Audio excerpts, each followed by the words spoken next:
Good evening, commissioners. Let's see here.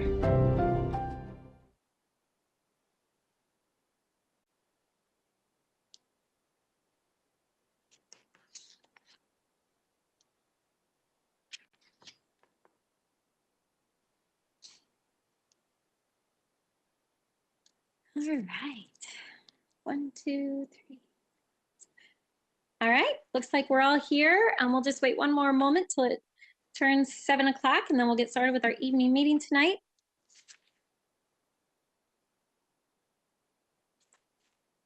Mr. Ruppert, are you talking? I can't hear you. No, you're good. Okay. All right, it is 7 p.m., so I'll go ahead and call this meeting to order. As we begin our evening, I'm going to ask you to join me for a moment of silence before we move to Pledge of Allegiance and roll call. So if you would please join me for a moment of silence.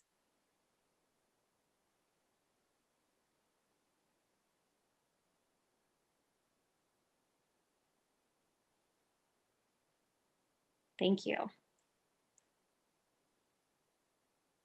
I pledge allegiance to the flag of the United States of America and to the republic for which it stands, one nation, under God, indivisible, with liberty and justice for all.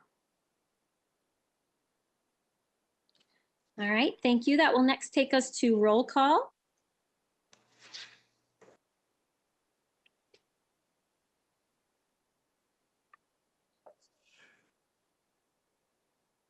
Commissioner Jones. I'm here. Commissioner O'Connor. Present. Commissioner Ruppert. Here. Commissioner Isasi. Present. Commissioner Moody. Present. Commissioner Lanier. Present. And Mayor Bliss. Yes. All right, so next that will take us to our first opportunity for public comment and just a few things before we move to that item. So tonight we'll have two opportunities for public comment. One, the very first one is public comment specific to items that we're voting on tonight. So earlier today, the City Commission, we met in standing committee meetings and we discussed a whole host of issues and voted on those. So our first opportunity for public comment will be specific to items that we voted on today. And then the second opportunity for public comment is on any other items. We don't have any scheduled public hearings tonight, so those are the only two that we have. If you're interested in speaking during public comment, for the first opportunity for public comment on action items or agenda items, you would call 456-3000 or 311, hit number 1 and then number 1. For public comment at the end of the meeting, you can call 456-3000 or 311, hit 1 and then number 5. So just a few things before I turn this over to our translator tonight. So if you need assistance with translation services, we do have Lily Beth here to assist with that. But before I turn it over to Lily Beth, I want to just make a couple comments about public comment. Typically, if we were together in the chambers, we would be handing out hard copies of the agendas, and on the very front page of that, we have a list of expected meeting procedures. So I would like to just go over those tonight and make a few reminders. And I want to just be really clear that we do our very best to enforce our meeting procedures, but it's a lot different being virtual than it is being together in the chambers, where I have a gavel in my hand. So right now, those of us here at City Hall, we're all in different rooms, so we can't communicate as well as if we were sitting next to each other up in the chambers. So what I'd like to do is just be really clear about meeting expectations. I want to call out a few of them. And I want to let you know that we're going to do our best to make sure that we enforce these procedures, and that if inappropriate comments or language is used, we will go ahead and stop that. So our city clerk is the only one that has the ability to control the mic. So we'll rely on him tonight to assist if there are any inappropriate comments or language being used. So we're going to ask everyone to really comply with and respect the meeting procedures, specifically the one about refraining from swearing or name calling, making derogatory comments directed at any person, especially based on their race, religion, or nation of origin. So I'm going to have our city clerk see if I missed anything. City clerk, anything to add? And then I'll introduce Ms. Lily Beth and we'll go into public comments on agenda items. Yeah, I just want to make a little comment about last week's meeting with the public comment. I did receive some concerns related to public comments from the last meeting, and I followed up with those people who had concerns. Also, just so you know, our external platforms have filters. So at no time are we deleting anybody's comments, but because of the filters that are on Facebook and other platforms, they have that. We will see those comments, but then they might be up there for a short time, but the platforms take them down. So they're hidden. And just to remind the public, we do have students that are watching these meetings and various other members of the community who are watching that. So we try to use the same decorum as we do in the chamber. City Clerk, can you clarify that Facebook doesn't delete every comment? They only filter certain types of comments. That's correct. So if the comments get filtered, so they're not deleted, they're filtered, so communication staff can see what is being posted. So city clerk, just to be clear, if somebody posts a curse word, that is what you're talking about is That is filtered out. correct.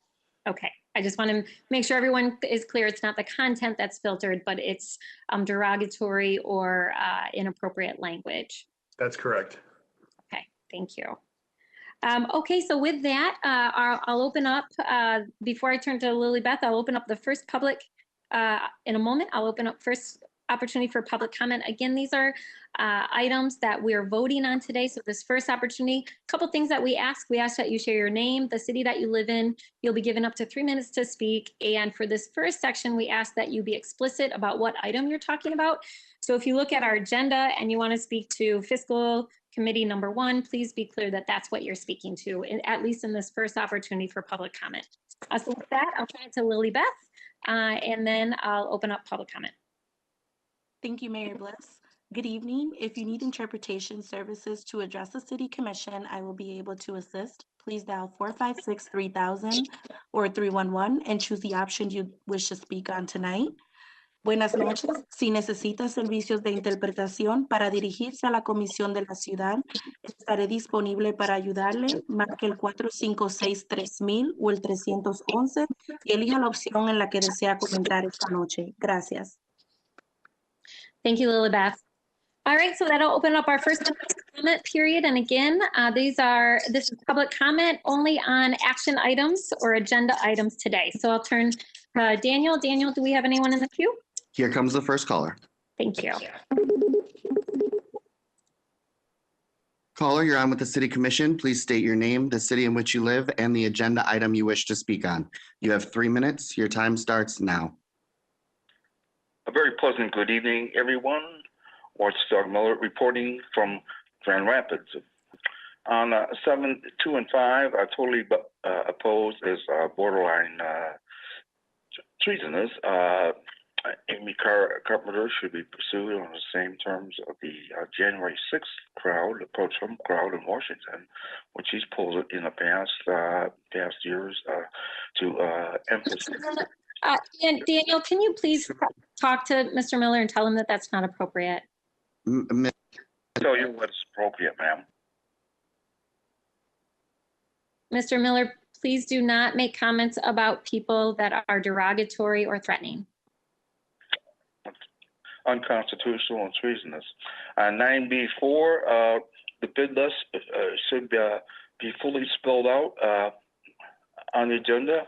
Going back to 7.4, Lunger from the GR Chamber of Commerce, they don't even think that our Catholic and Black bus routes belong downtown. Whatever they are recommending should be on your agenda rather than covered up as usual. On 9C6, another favor for Slave Dutch Calvin. You have just east of the abortory at 320 Fulton. The Calvin 6 jumps the Aquinas 14. We're talking bus routes here, and the overpacked Leonard 50. Some 1,500 hate crimes a month by the bus route. while that Calvin EGR 6 parades down Clancy Line near City Hall, Beer Hall, our Catholic bus routes, over to Founders walking ramps. Catholic America sustained 43% of U.S. combat deaths during World War II, liberating places like Slave Ship Town. As a fundamental civil right, bus routes from Catholic neighborhoods should sweep our own downtown at least one way, Michigan to Lewis, or vice versa. Continuing on with the agenda, I have more on the hate crimes crossing. You get that down where it was? We're talking Union's Bolton. On, let's go to the next page.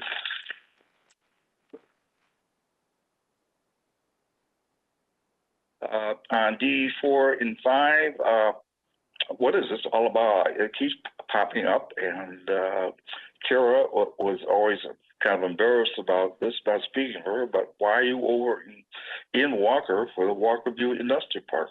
What crony exactly is driving this? Which crony? I have my suspicion that it's Sewer Mouth from the west side is backing this. We don't belong. We shouldn't be doing.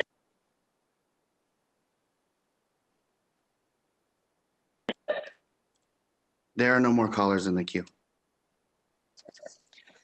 Thank you, Daniel. Thank you, City Clerk. All right, that will take us to our approval of our minutes, and this is our minutes from March 9th. Can I get a motion? I'll move it. All right, moved and supported. Commissioners, any questions or comments? All right, seeing none. City Clerk, you want to call the vote? Commissioner Lanier, Aye. Commissioner Jones, Yes. Commissioner O'Connor, Yep. Commissioner Moody, Yes. Commissioner Asasi, Yes. Commissioner Repart, Yes. and Mayor Bliss. Yes, it carries. All right, next that will take us to petitions and communications. The first one is a communication from John Helmholt regarding their resignation from the Smart Zone Local Development Finance Authority. That is received and filed and referred to Committee on Appointments. Communication received from Amy Carpenter regarding police defunding and accountability. That is received and filed. Communication received from Lex Ann DeWeird asking the City Commission not to defund the police. That is received and filed. Communication received from Joshua Lunger, Grand Rapids Chamber Senior Director of Governmental Affairs, with recommendations for allocation of relief dollars. That is received and filed. And 21 communications received urging the commission to end cooperation with ICE, the GRPD, and the Kent County Sheriff's Department. And that is also received and filed. All right, next that will take us to reports of city officers. The first one is a warrant report for February 22, 2021 through March 9, 2021. That is received and filed. Monthly funds reporting as of January 31, 2021. That is received and filed. Treasurer's report for period of February 24, 2021 through March 8, 2021. And that is received and filed. And the quarterly investment report for October through December 2020. Thank you. And that is also received and filed. All right, next that will take us to our consent agenda and reports of standing committee meetings. So these are items that we voted on earlier in one of our standing committee meetings, and they were voted on unanimously. And so tonight, with one voice vote, we will adopt those items. Can I get a motion? So moved. Support. All right, moved and supported. Commissioners, any questions or comments? We've all had a very full day today. All right, I'll turn to our city clerk to call for the vote. Commissioner Jones, Yes. Commissioner O'Connor, Yes. Commissioner Moody, Yes. Commissioner Isasi, Yes. Commissioner Repart, Yes. Commissioner Lanier, Aye. Commissioner Jones. Sorry, I got on the wrong line here. Sorry. Mayor Bliss. Yes, it Did carries. I forget anybody? I jumped lines on my roll call sheet. Commissioner Sashi, did I get you? All right. Sorry. Long day, see? Thank you, City Clerk. All right, so that will take us to our last opportunity for public comment tonight. So these are public comments on any other items. So the same rules apply. So Mr. Canfield, can you put those up just one more time to remind folks about them? For this public comment period, we again ask you to share your name, the city that you live in, and you'll be given up to 3 minutes to speak. And Mr. Daniel, do we have anyone in the queue? Here comes the first. Caller, you're on with the City Commission. Please state your name and the city in which you live. You have 3 minutes. Your time starts now. Thank you for allowing me to speak. My name is Kyla Eddy. I'm a resident of Grand Rapids, and I'm just calling and concerned about last week where it's like someone made a threat on a friend of mine, saying that someone needs to take care of her. And then that she was actually called out for swearing, and yet no one called out the person that felt like they threatened her life. And I'm just really concerned about that. And just want to bring that concern to you. Thank you.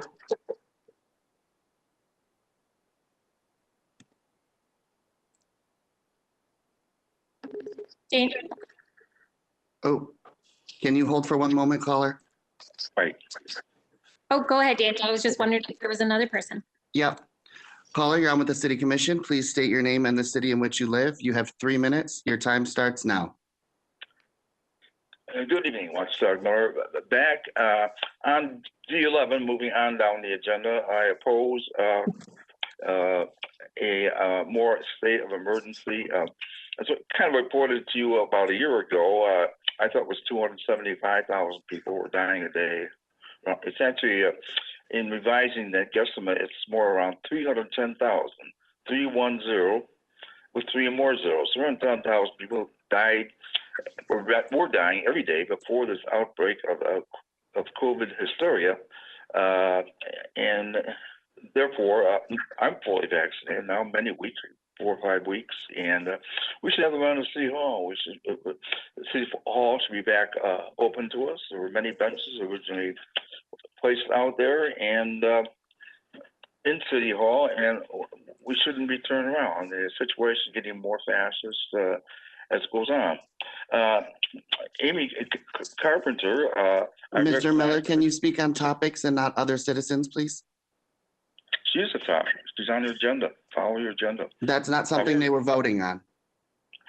Well, you voted to put her on the agenda, okay, and I have a right to speak on it. And some people from January 6th are facing 20 years in jail. They succeeded in doing nothing there. And I would like to congratulate Vice President Pence on running such neutral meetings and hearing out the entire nation, irregardless of viewpoint. He's a gentleman who gets the record straight. We expect the same of you when much of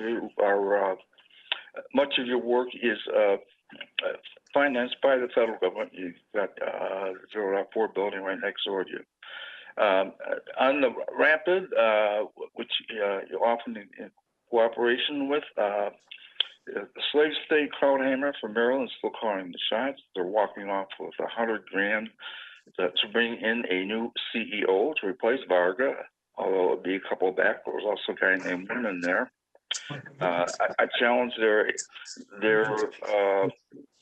I challenge her educational background. She has no master's degree, as I added many spots around Europe.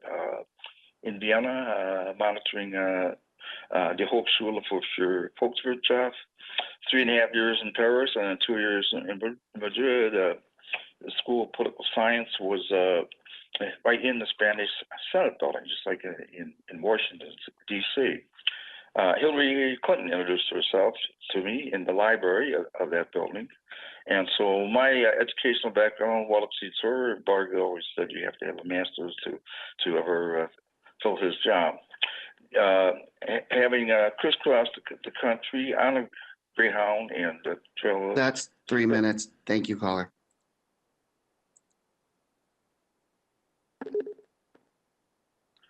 Caller, you're on with the City Commission. Please state your name and the city in which you live. You have 3 minutes. Your time starts now. How you doing? My name is DeAndre Jones. I stay in the city of Grand Rapids. First of all, I'd like to say I hope the commissioner, the mayor, city manager, city attorney, city clerk, I hope you all have been doing well during this pandemic. I know things have been crazy.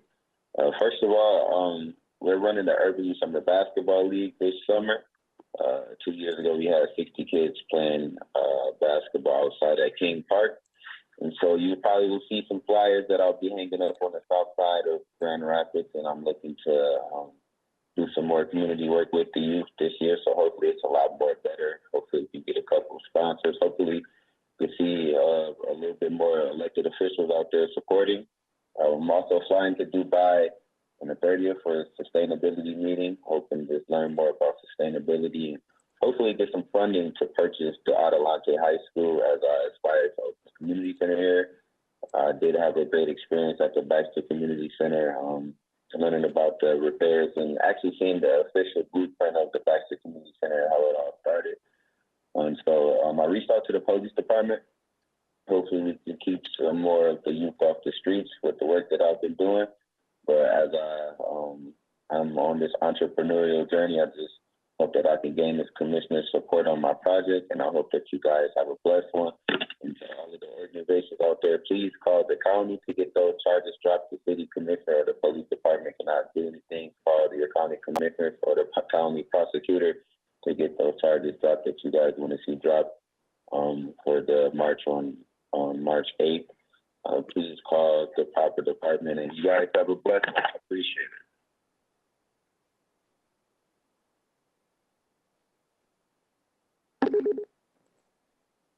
Caller, you're on with the City Commission. Please state your name and the city in which you live. You have 3 minutes. Your time starts now. Hello, thank you. My name is Julian, and I live in the city of Kentwood. I am calling to inquire the City Council of Grand Rapids as to what kind of precedent they are trying to set by allowing a participant to use this as a platform to call for ambiguous threats against one of our city's residents amid a climate of escalating violence. Last week, Jimmy Arizola conflated the now arrested militant group Wolverine Watchmen with Justice for Black Lives, ignoring completely how these groups are at odds with the former threatening with a loaded weapon the latter when they met on opposing sides of a protest over the summer. Jimmy then claimed that whenever the president of JFBL comes into town, she causes trouble, completely in contrast with the fact that she lives, breathes, and wakes up in this city, and is a resident with concerns for the well-being of our city's community. Finally, he ends his statement with an ambiguous call to action saying something has to be done to her that everyone here left unchallenged. As political extremism, especially right-wing, has led to more events lately of violence that can be classified as stochastic terrorism, elements seeking any sort of validation through loose extrapolation would easily draw the conclusion of a go-ahead from the difference in how this person and their statements were handled versus how an emotional response from the person threatened got addressed. I hope to hear each of these points get addressed, but my closing questions are, is there any reason for failure to address this beyond hollow excuses? Will there be any reconciliation from your parts on the matter? And are the rules for decorum on this form empty posturing for the sake of a facade of civility that covers for when people you disagree with get threatened? Thank you.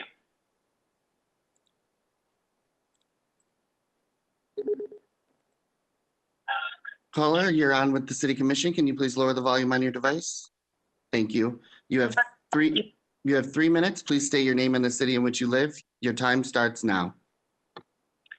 Hi, my name is Gabrielle. I live in Grand Rapids in the 3rd Ward.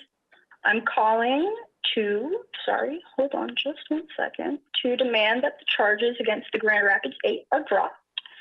I'm hoping that y'all will explain why you decided to silence the voices of women of color by banning them from last meeting, and why there was no reaction when a threat was made against a resident, but everybody freaked out when a swear word was said. And also, Commissioner Moody, why did you use your closing remarks to say you're not going to defund the GRPD? As a resident of the 3rd Ward, it's really disheartening that you said you don't want people to call or email you about it anymore. So you don't want people people to hear, you don't want to hear what people have to say. Like, you don't want to do your job? All right, that's it for me. Thanks.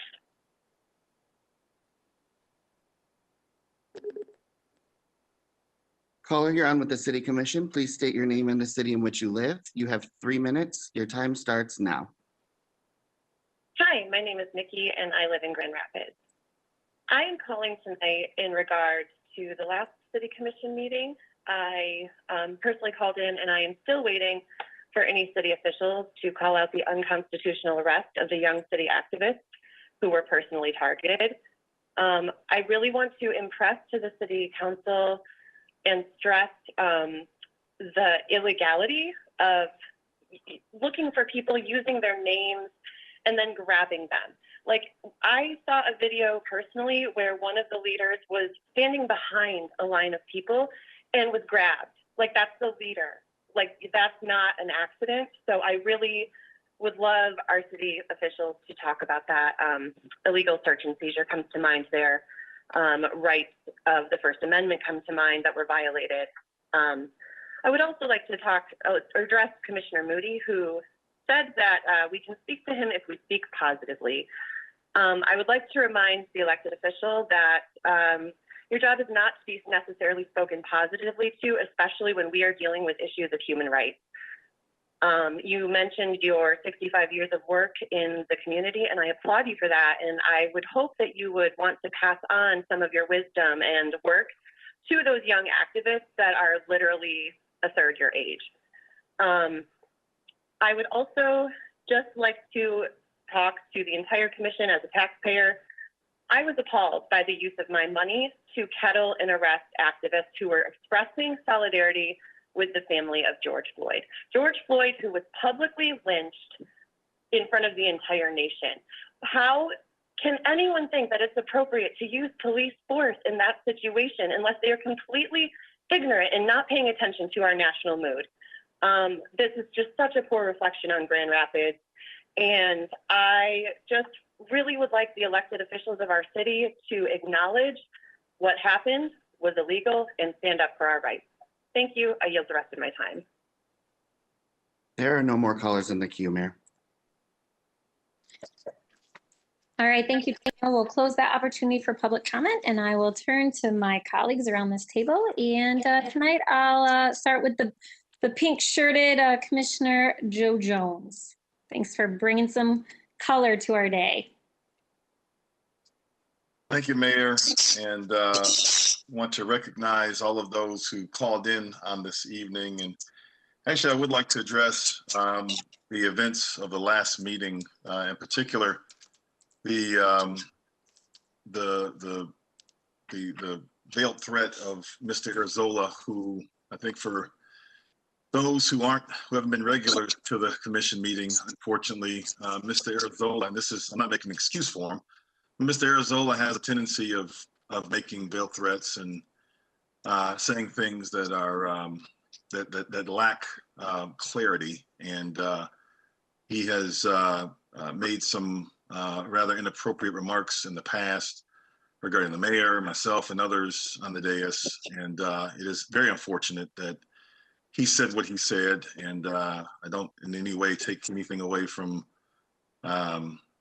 individuals who felt as if his words were threatening. You have that right to feel that way, and I definitely understand, or I'm trying to understand, again, your position, and don't agree with the tone or the remarks made by Mr. Erzola, and I think it would be wise for us to have a conversation with Mr. Erzola, or if he does call in again, make it known what the parameters are before he goes off on one of his tangents as he's done before. So I want to wanted to speak to that issue.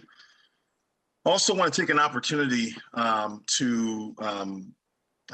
part of the Public Safety Committee, and on this afternoon during our meeting, it was two things were, it was a meeting that consisted of 3 presentations, but 2 in particular I want to bring light to. The chief gave us an update of the strategic plan, which he has been working on diligently. But he also, in that plan, he made us aware of the transition where officers, as of this past Sunday, are now engaging in neighborhood-based policing, which I think is a very positive move. But he also spoke to, I think, an unfortunate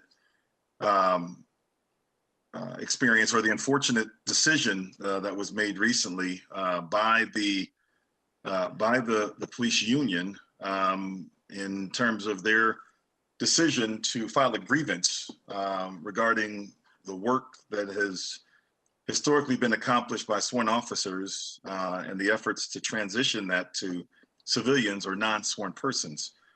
The grievance went to arbitration, and the arbitrator held that the moving of sworn to non-sworn was to only be accomplished through collective bargaining. And so now the city must abide by the ruling. I say I'm disappointed because I think, again, to his credit, the chief is, again, working diligently to try to do his best to hear from the community, from his officers, from all of us, from City Manager Washington. And I give him credit for, again, trying his best to work to have a department that has improved relationships with community, and a department that is really committed to, as they say, being the best police department in the country in terms of a medium-sized city, and the most trusted police department. And I admire that goal, but I'm disappointed, and I actually see it as short-sighted, the union's decision to file this grievance, because it really, I think, in many ways speaks to perhaps their inability or their decision to not want to try to find compromise or work toward a place where we can find common ground. And so in the decision to move in the direction of making those positions non-sworn, this is something that had very significant support across the board. And so to have the police union respond in that way, again, was very disappointing. And I think it makes it all the more difficult to get us to a better place, which I think all of us want to be in terms of policing community. Also want to recognize and give a shout out to Brandon Davis and his department, oversight and public accountability, because of their work with the search committee, with the review committee, in deciding to move forward with an evidence-based violence reduction and intervention program, and deciding on cure violence. And so I am extremely happy to hear about that, because it really does speak to reform. It speaks to what the chief has been advocating for as part of his plan.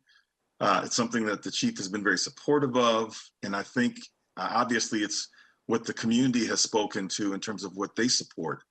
And so I'm excited that we're one step closer to having a evidence-based violence prevention program that can hopefully do some significant work in reducing community violence and allow us to continue to put efforts and resources toward violence prevention and finding opportunities for our young people instead of them engaging in nefarious activities. And so again, a big shout out to Brandon for his work and his staff's work, and the members of the review committee. Couldn't be happier. And I can't wait until it's before us on the commission so that we can vote for it. So thank you again to Brandon and the chief. Yeah, thanks. Thank you, Commissioner. You took a couple things that I was going to say, and let me just add, after last meeting, we did have staff reach out to Mr. Arzola and talk to him. So I just want to make sure that that's really clear to this full body and anyone listening. And then some of us were able to listen in on public safety, and I know I share your disappointment about the decision made by the arbitrator, which is inconsistent with not just the recommendation from the staffing study that was done several years ago, but also the chief's strategic plan for the department. So thank you for talking about both of those. Let's next go to Commissioner Lanier. Thanks, Mayor. I'd like to thank everyone who called and provided comments this evening. I'd also like to kind of speak to Jimmy's comments from last week as well. And I think to Commissioner Jones's point, it actually passed me without me even understanding what he was saying, because he made a comment, and the comment directly after that was about a totally different topic. And so I think, but what I did do after hearing the remarks after his was, and receiving some emails as I went back to listen. And then I was able to hear what the public was sharing that they had heard. And it was disappointing. And I'm thankful that staff reached out to him to help him to understand what's appropriate and what isn't when he's calling to the commission. I think there is a misrepresentation of the reaction of the commission as well. Because again, when I went back and watched the video, there appears to be this thought that everybody overreacted to the words that were being shared from those who were defending. And that isn't what I saw when I went back to watch the video as well. And so, we're correcting things. I want to make sure I'm correcting all things that I feel like we're hearing that are conflicting with what I saw. I think the last piece is that to the March 8th rally and the outcome of that, I have not had any recent briefings on that. And I think City Manager, it would be great to hear more in depth the chain of events that transpired. I think immediately after the rally and the subsequent arrests, I think we did hear a brief report of that, but I also know that there was going to be an investigation to try and get an understanding of everything that happened that afternoon, evening. And so it would be great to kind of get that update. I think that's it for me. Thanks. Have a good evening. Thanks, Commissioner. Commissioner O'Connor? Yeah, thank you, Mayor. Too, I appreciate the comments of Commissioner Jones, Commissioner Lanier, regarding the comments of the last meeting. Sitting here some days for 12, 13 hours, watching a very tiny little video screen, hearing lots of people talk. Obviously we appreciate and encourage as many people to call. I'll sit here all night and listen to as many comments as I have to. That's what we do. But in the moment, just it going fast, lots of stuff. Some of it more coherent than others coming out. It was missed. I want this. This is definitely a safe space. I want people to be able to come and express their opinion safely. I know that, I can't speak for all my colleagues, but I assume that, we all want this to be a place where people can come and exercise their First Amendment in whatever capacity they can.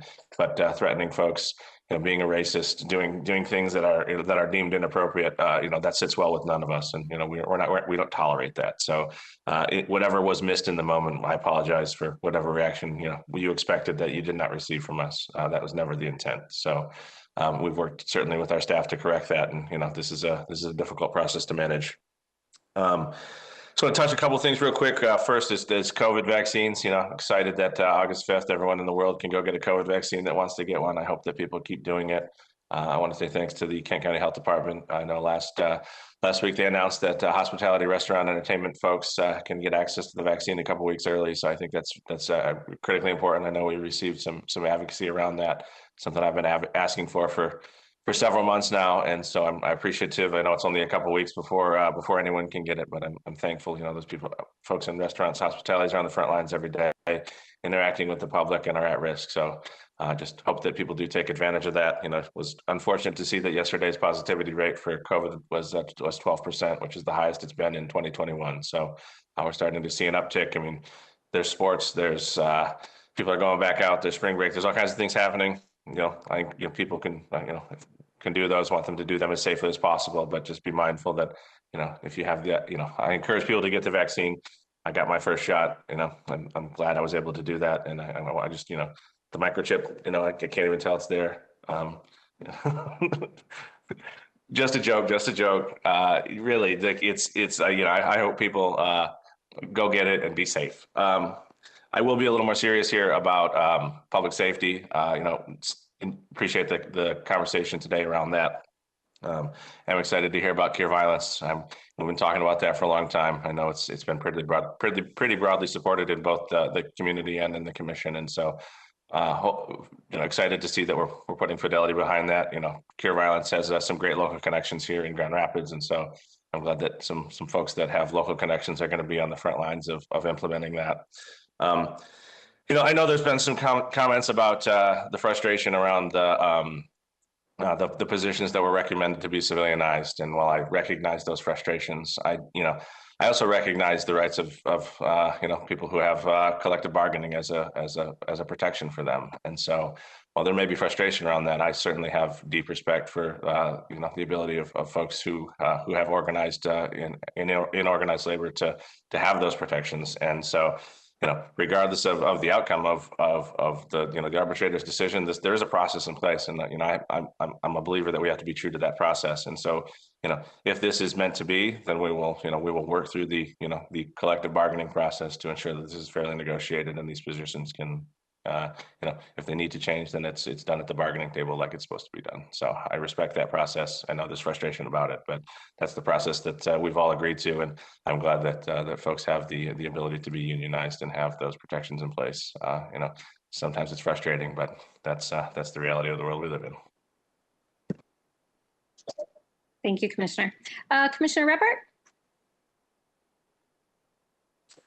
Thanks, Mayor. I too want to echo the sentiments. What a exciting progress to move forward with Cure Violence. That's been something that I've been eager to see come forward. And I also think that the shift to neighborhood policing shows great promise. And I do know that it will require a little bit more effort particularly for our neighborhood associations to develop new lines of communication. And I know that the department will do their best to do that as that rolls out, because it is a substantive change, but I am hopeful that it will lead to good things. I too am disappointed in the arbitration result. I feel like the determination to civilianize those 3 positions was something that was backed by research and study. It was common sense, and it's something that the community has requested and has been asking for. And so feels like 2 steps forward and 2 steps back, which is unfortunate, because I do think that would have created some of the shifts that we want to see. So I appreciate the chief and for his advocacy for his strategic plan and him sticking to it, because I do believe it's going to lead us in a positive direction. So really, I just want to give a couple shout outs to city staff. Has been so helpful to me these past 3 weeks. The mobility department, just when I have a question, they just jump right on it. Public Works department, if a tree is down, the development center and the economic development staff are dealing with a lot, and they've been so responsive. And I just want to give my personal thanks at the end of this day for their responsiveness to me as I'm trying to respond to people that live in the First Ward who have questions and concerns. So grateful for the team and for all their effort. Thanks. Thank you, Commissioner. Commissioner Isasi. Thank you, Mayor. I affirm a lot of the comments that were shared tonight by my colleagues. And, I think going back to that meeting, I think we have become numb to a lot of things that we hear on this dais. I think we've become numb to the emails that we get where people tell us a lot of things. I mean, if I didn't have the support of a lot of people around me, it'd be hard to get emails where people tell you that you're stupid, you're dumb, you're not doing anything for the city. You should wear a bulletproof vest when you walk outside your house. And I know those are some of the things that have been shared with me in these just, not quite 2 years of commission. And I know that all of my colleagues that you've had statements like that shared with you, sometimes in person, sometimes some of you being in chambers and that happening. And so after that happened, I think for me, I recognized that I was very numb to what I was hearing. I had the privilege of knowing Mr. Arrezola from campaigning. And, I think with some people, you kind of know where they're going. And throughout this work, sometimes you kind of push them out of your head because you don't know what they're saying. And so for that, I say, I am sorry. I'm sorry for not speaking up, for not, as a woman of color, not knowing that I had that privilege, and maybe that somebody else on the other line doesn't know Mr. Arazola is experiencing all these things in the city that I'm not experiencing. And so I think that's all that we can do in this moment, is to understand that intent and impact are important and they're different. And so we apologize and we move forward and we try to do better. And I feel confident in that with all of you as my colleagues. You know, even today, I'm like, let me just make some more faces so that, you know, we can see each other that maybe we wouldn't see, you know, before, because this is a little bit different. And I think that the events that have been happening in this world have caused me also to reflect. You know, I know some of us had the opportunity to go downtown to the Stop Asian Hate rally that Ace Marasegan put on.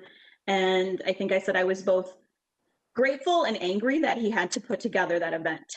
But it was a great reflection of, I think, what we want this city to be, and a recognizing that we need to continue to talk. We need to continue to be in this discomfort, and we need to continue to understand and to learn.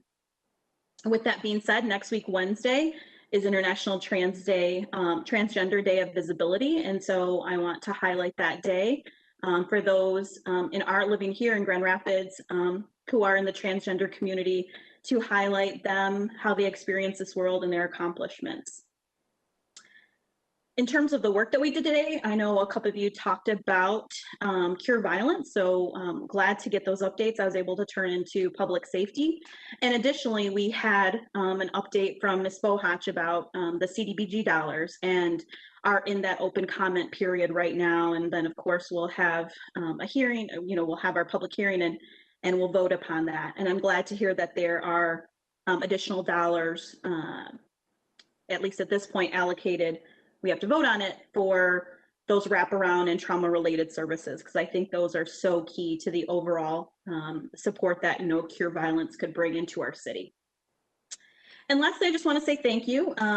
This is Women's History Month, and we have a lot of women that get highlighted all the time, you know, kind of around this table and other spaces.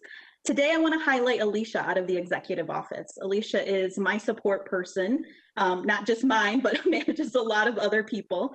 And I just want to say thank you to Alicia. A lot of times those roles don't get to be seen, but they are doing lots of important work every single day. And I am grateful to have the support of someone like her.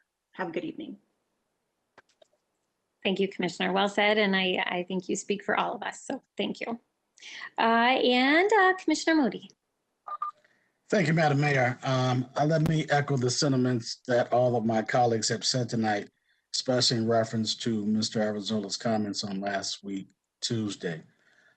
Also, in echoing those comments, I also want to make sure that the community understands that we do hear them, that we are ready and available to hear them. And the mention positively is correct. And I thank the callers who called in tonight and the things that they said. I also want to thank the city manager for the work that the city is doing, especially with our public safety today. Commissioner Jones kind of took my thunder away from me today because I felt like he was watching my notes. Public safety meeting and the updates were great. I also want to highlight Mrs. Foley, who gave an overview of our emergency action guidelines, which things that we need to know and understand in case there's an emergency within our city. I believe that we're on the right track. I do believe that everybody have a right to speak their minds, but I also believe that everybody has a right to hear, and at the same time, everybody has a right to do what is right, and that's what I believe. So thank you for those who've called in. I appreciate it. Thank you, Commissioner. Let's start with our city clerk. Thank you, Mayor and Commissioners. Very full day today. For those of our voters who live in City of Grand Rapids and Kentwood Public School District, so that would be, If you're in precincts 51, 54, 56, 57, or 58, and you live in the Kentwood Public School portion of that district, there is a special tax millage vote on May 4th. Absentee ballots are now available, so you can contact the clerk's office. You can either email city clerk at grcity.us, or you can call our office at 456-3010 to get an absentee ballot. So those are available now. We'll be mailing out the first batch tomorrow, and then the polls will be open on election day from 7 a.m. to 8 p.m. on Tuesday, May 4th. So just bring that to the attention of those voters. Thank you and have a great night. Thank you, City Clerk. City Attorney? Nothing, Mayor. Thank you. Have a good evening. Thank you. City Manager? Thank you, Mayor. Thank you, Commissioners, for your work today in the public, for engaging public policy discussions, and for the staff for what they do every time we have our commission meetings. I appreciate Commissioner Sassi noticing the work of Alicia and so many like her behind the scenes who make much of what we do possible. So I appreciate that. I do want to extend my heartfelt condolences to the members in Atlanta, community members in Atlanta, as well as in Boulder. I had a chance to talk to some of my colleagues today across the country around some of the senseless violence that was happening in those cities. And certainly I too echo the sentiment of supporting inclusion and particularly affirming the importance of our members of our Asian community here. And so I want to again express my condolences for those members in other communities, and also affirm my commitment to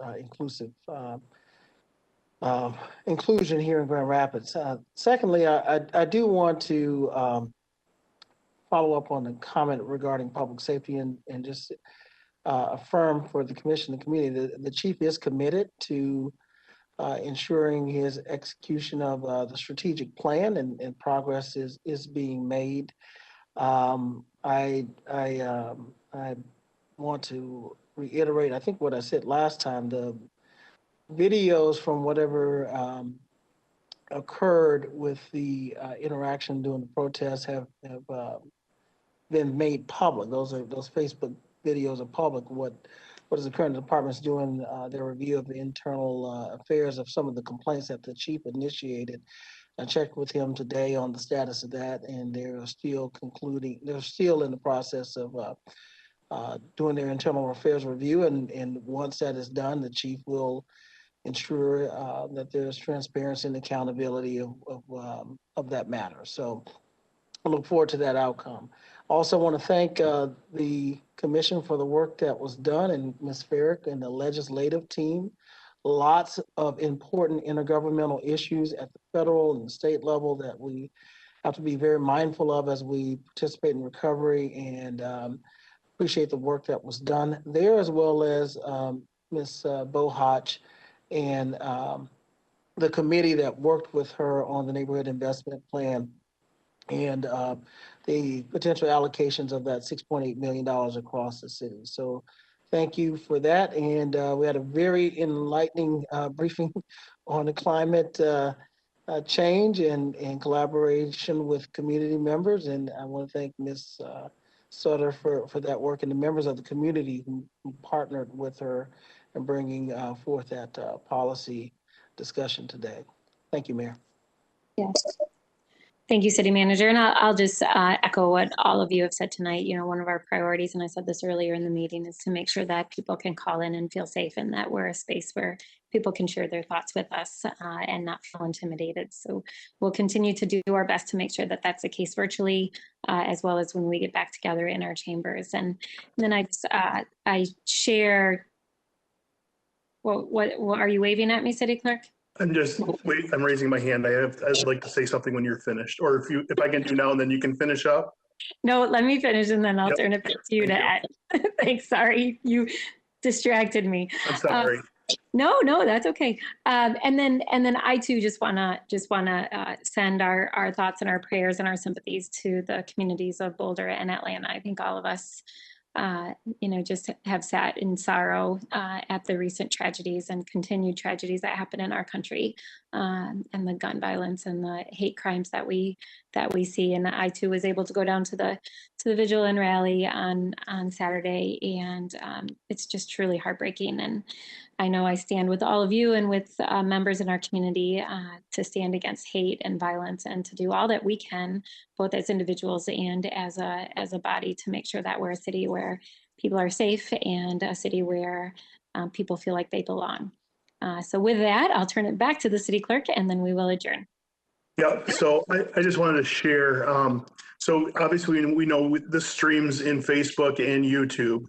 As we know, and comments can be made there about what's going on in live in the meetings. So Mr. Arazola watches on YouTube and posts during the meeting, and I just share this on Facebook Messenger to Ali. He said, Jimmy said, "You guys got me. I apologize to everyone who perceived me as a threat. I think it's important that everyone receiving the text are able to read the transmission, know that I'm apologizing." So I think he acknowledges, he apologizes, and I did send that to Ali in her Facebook Messenger that comment was made. So I just wanted to share that at the end, that a little bit of transmissions that were happening on Facebook and YouTube that happened in the community. So I just wanted to share that while we were still in the meeting. All right. Thank you, City Clerk. And with that, then, we will adjourn. I hope you all have a wonderful night, and I'll see you again next time we meet. So good night, everybody. Good night.